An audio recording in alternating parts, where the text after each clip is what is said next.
I don't know how many of my viewers are crocheters, but today we're actually going to have the rare opportunity of merging sewing and crocheting together in one project. And I say that because the project we're going to make is this yarn dispenser, but you have to sew it in order to make it. So it's going to be beneficial for a crocheter and also a nice project for a seamstress. All that's coming up next on Sewing and Crocheting with Nyler.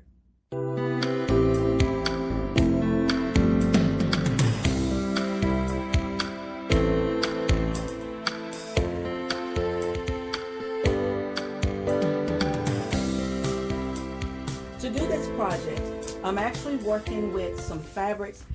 These are like the leftover scraps for upholstery or sample fabrics that you see in an upholstery shop, and they were going to throw these out, so I started using those for crafts with the children's projects as well as other little projects.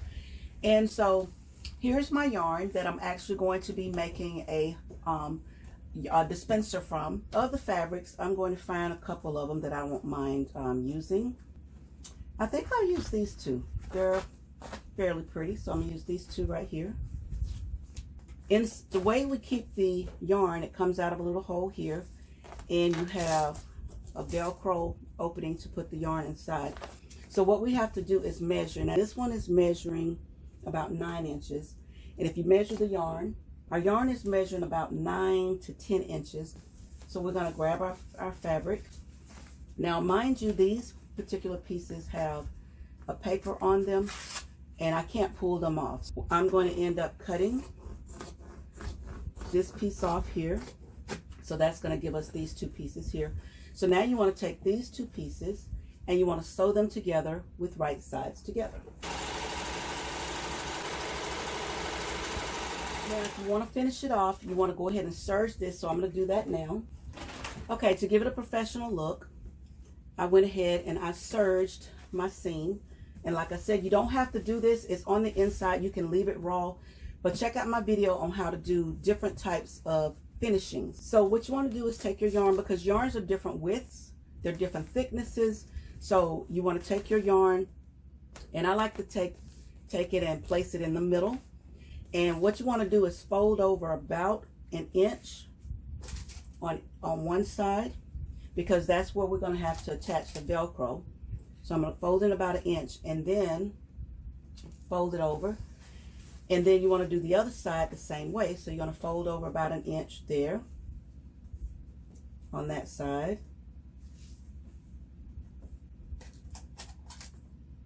Just like that. Okay, and then that way when they're closed, they'll overlap just like that. I'm going to undo it because we know we want to finish it off. If you're not finishing yours off, you can leave that, but I'm going to go ahead and serge the edges. And now you don't even have to stitch this down, because now we're going to sew the Velcro. So I have a piece of Velcro, and I'm making the Velcro maybe about 2 inches shorter than the whole width. The side that's going to be on the outside. So if you overlap this like this, okay, the upper section, you want to put the female side or the soft side on that one. And then you want to put the male side or the rough side on the bottom. And that's because when you go to fasten this over, this rough part will actually grab your yarn and fray it. So I'm going to take the rough side and I'm going to cut it, because I don't want but a little piece of that. Okay. And then I'm just going to top stitch it down on top of, you know, one side on the outside, since that's going to be the under section.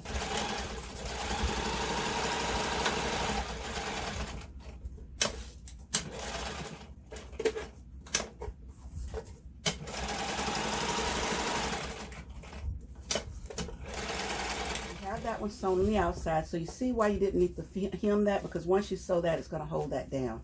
So now this side is going to come over on top. So now you want to take the soft side, and I'm using the full width of that one, because that'll give you some room to expand if it's a little bit wider. And you're going to do the exact same thing. Okay, so now we've got both pieces of the Velcro sewn on. So now you just take it and fold it over on top of each other. And as simple as that, it holds it in place. We're going to open it back up. Now this time, you're going to lay it on top of each other where the Velcro comes together, and you're going to, whoops, get it even, and you're going to put a pin right there. And you do the same thing on the other side. Put it over where the Velcro is, and put a pin on in that side as well. Now what you want to do is you want to stitch these two down so that they stay in place. And this is a good time to remove your case and slide your fabric on top of the free arm, and then just stitch it down so it doesn't go anywhere.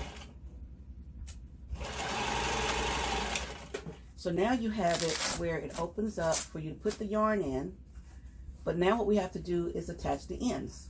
I have more fabric, so this is what I like about using scraps. So if you had the same fabric, you would just cut all this out of the same fabric.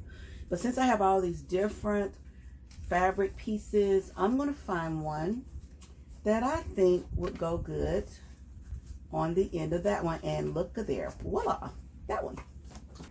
Same thing. These were discontinued pieces, and you can actually buy these from the upholstery shops. They'll sell them to you for little or nothing.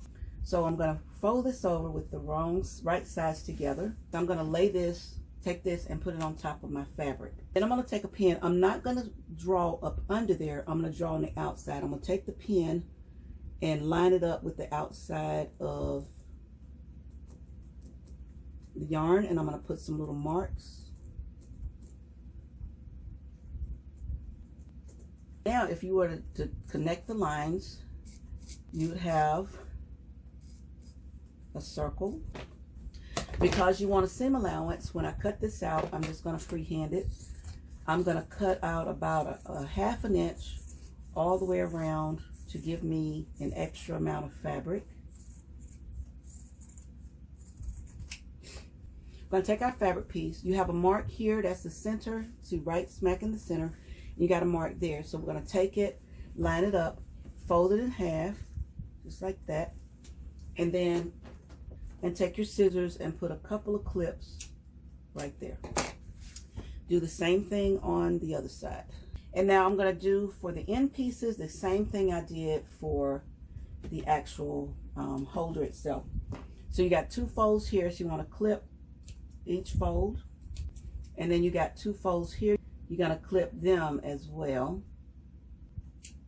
So now we're going to turn this to the wrong side because it'll be easier to work with it this way. Now remember, when you're lining up your center is not here, but it's right smack in the middle.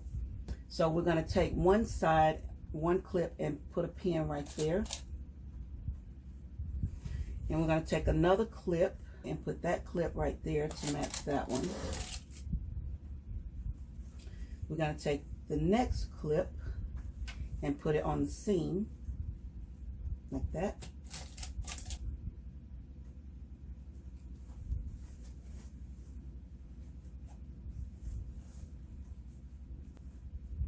And the next clip, we'll put it right there. You're going to work the rest of the fabric in. So you see it's almost look like it's a little too big, but it's going to be okay. Kind of stretch it a little bit and put a pin in the middle. Same thing, stretch it and try to work it in. Work them in. Okay, now we'll do the same thing for the other side. Okay, now that we've got it done, it's all pinned in place. So now we want to sew it. And because our fabric is, bigger on the underside or the circular side, that's the side you want to have on the feed dolls, because the feed dolls will grab that fabric as you're sewing and gather it in. So let's go ahead and sew, and I'm just doing a very small seam allowance.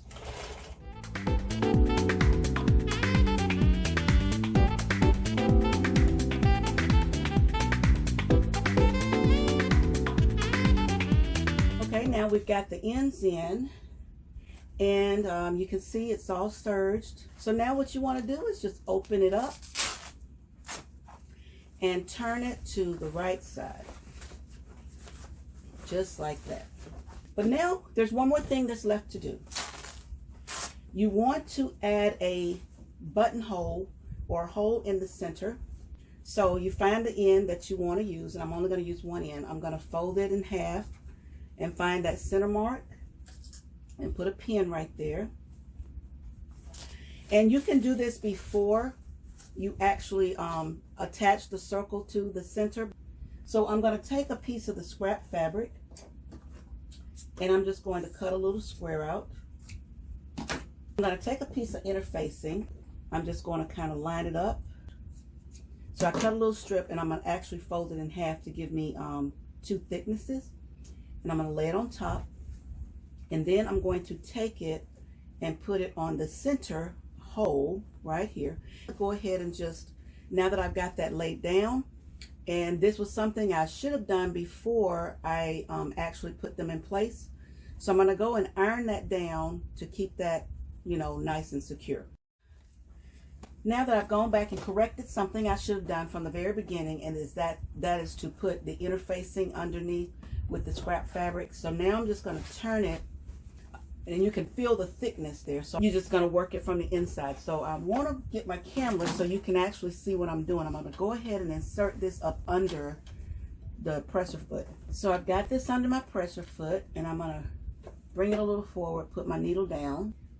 I'm going to sew the first end of the buttonhole. So just going to go back and forth. Now I'll sew the second part.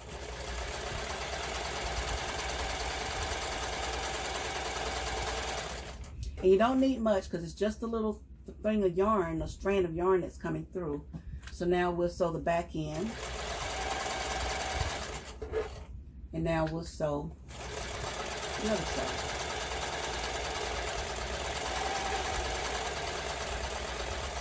So now that our holder is complete, we're going to open it up. You're going to find your yarn piece, and you're going to take the tip of it and insert it, or the tail, and insert the tail into the hole, and then pull it out. And then you're going to insert the yarn inside of the holder, and it's going to feel a little snug, and that's good because you know it's not going anywhere. But just kind of force it in there. I promise you it'll go.